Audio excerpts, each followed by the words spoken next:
top 5 budget decks for January 2021. Make sure you guys are subscribed to the channel so you guys don't miss out on these. Now, I'm going to say this straight up front here. Budget is a very subjective answer.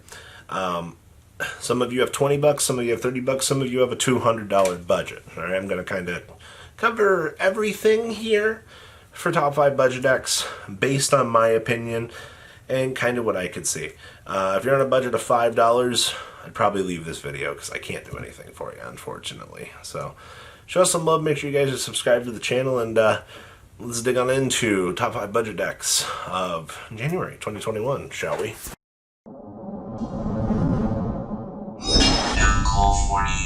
Number 1 on our list here is Unchained. Now, in the previous video, I mentioned that Unchained is really good at floating. Most of the good stuff that you want just got reprinted in the 2020 Megatins. Oh, well, that's nice and cheap.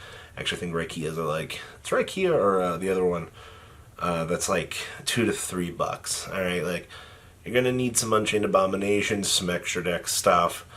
Access code machine is optional. It's kind of up to you. But why should you play Unchained? You are the master of floating. Alright?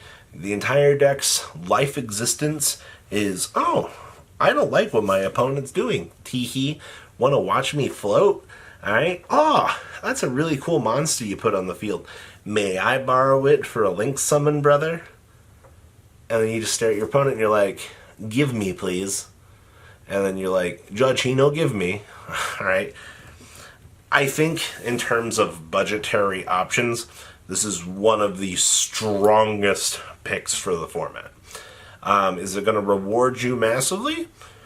I mean, yes and no. I think that this deck's going to have a problem where it's going to keep coming in and out of the format, which isn't going to be a bad thing. It's going to be dependent on what's going on in the format, but you want to farm some store credit and start getting some more value, get some OTS packs, maybe pull in Nibiru out of your packs and sell it for $100 so you can start, wanting to expand out for the next thing. Yeah, absolutely. Everybody has luck every blue moon on pull, so I would start here for competitive means, especially getting into the game, because go watch a Distant Coder if you want to learn more about the deck, but deck is so good for budget players. Alright, number 2 on the 800 IQ budget train here is Prank Kids. Why would I go Prank Kids over Unchained? Well, in official Yu-Gi-Oh tournaments, I know this is a myth. There's a little thing called time. Alright? You know what happens at time? You finish the current phase. You know what Prank Kids are really good at? Take 500, me gain life. Alright. This deck is the master of time. It hasn't been relevant for a little while. I think the Extravaganza was the last case where my friend was actually playing this. He was like, yeah, I just won in time. Prank Kids effect. Sorry. Oh, you took some life. I gained some life. Offer handshake. Palace is the most expensive thing that you need to get for this deck. Most of your toolboxes, pretty much your deck is Prank Kids named. I guess you need some hand traps. It depends on your hand trap toolbox that you want to play, but Palace Place, whatever its name is, most expensive card, so it's like $60.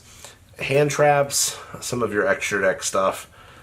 That's it. All right, like once again, when I look at these budget decks, yeah, when I look at budget, you want to use these decks as stepping stones. All right, you're going to use these to farm store credit. All right, that's the point of these, right? To kind of start generating some money so that we can start getting into the bigger leagues. Like the end game is we want tier 1, so if we could use this, go play an Extravaganza or something, do well, get some OTS packs, maybe pull something $50-$60 and sell it online. Yeah, I think the Prank Kids would probably be the reward for you. Right? Yeah, I would. Prank Kids is probably your best budget option overall, I'll be honest. Next up on our list here is Shaddolls. Well, bad news for this one is Schism got basically bought out. You're looking at $12 to $15 per copy of Schism. It's not good. What else do you need for Shaddolls? Oh, 3 Shaddol structure decks. 3 Shaddol structure decks pretty much puts you in the villa of what you're looking for. Oh, well, that's not enough. What do you mean? All right, so you're going to want to probably also pick up some Renonas.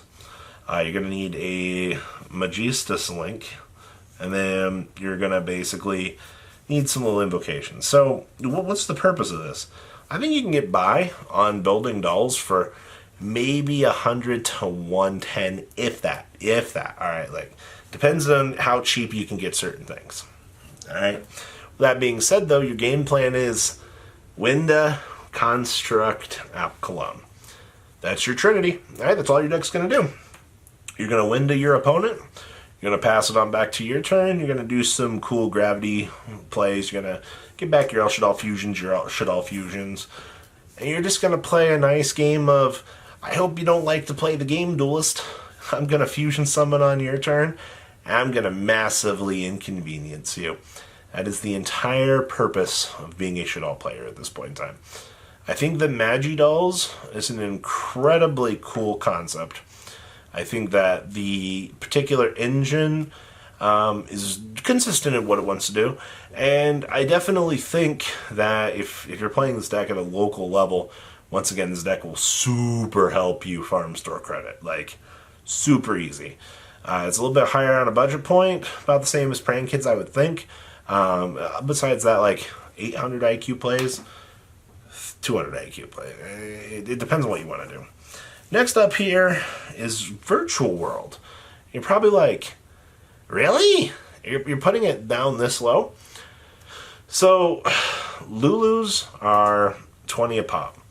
True King of All Calamities is a little bit. The rest of the deck is Desires and Hand Traps. So, Gammas and Ash Blossoms. Well, Robbie, a lot of people are playing Talents in the Virtual decks. I cannot afford those. They're replaceable. You got Foolish Burial Goods. You can find filler. All right, trust me. Foolish Burial Goods are 25 cents, if that. All right, like, let's be honest.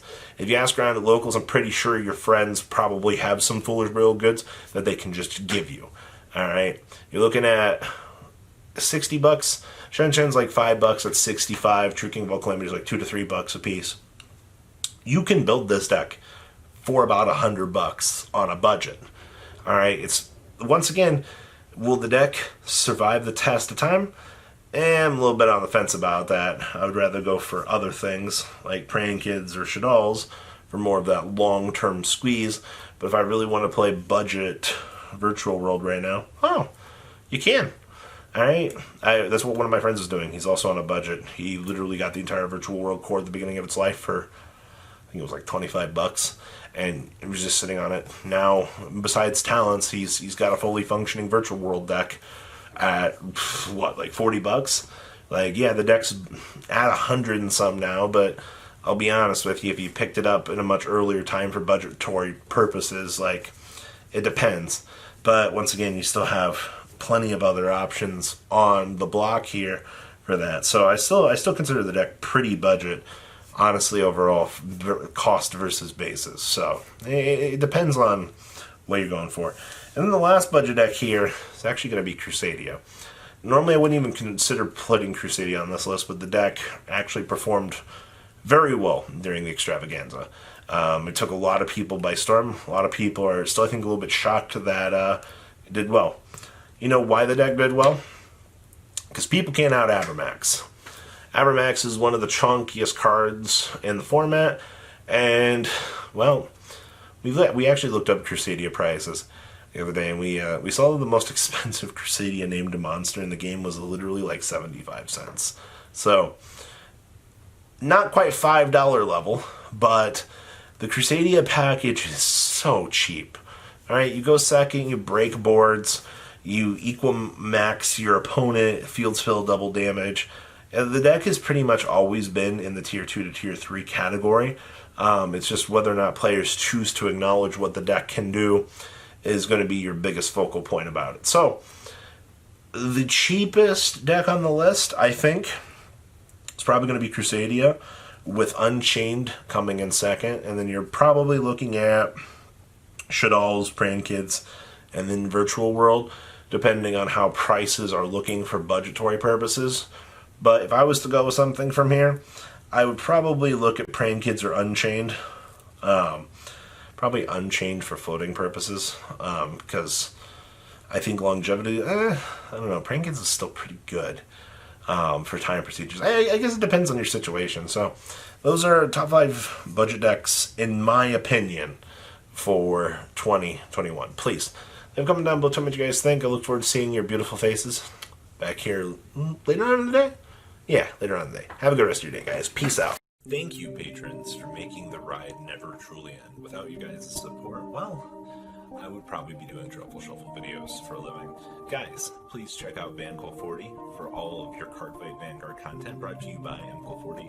And if you are looking to pick up singles, check out mcoolgames.com for your trading card game needs. Thanks for watching, everybody.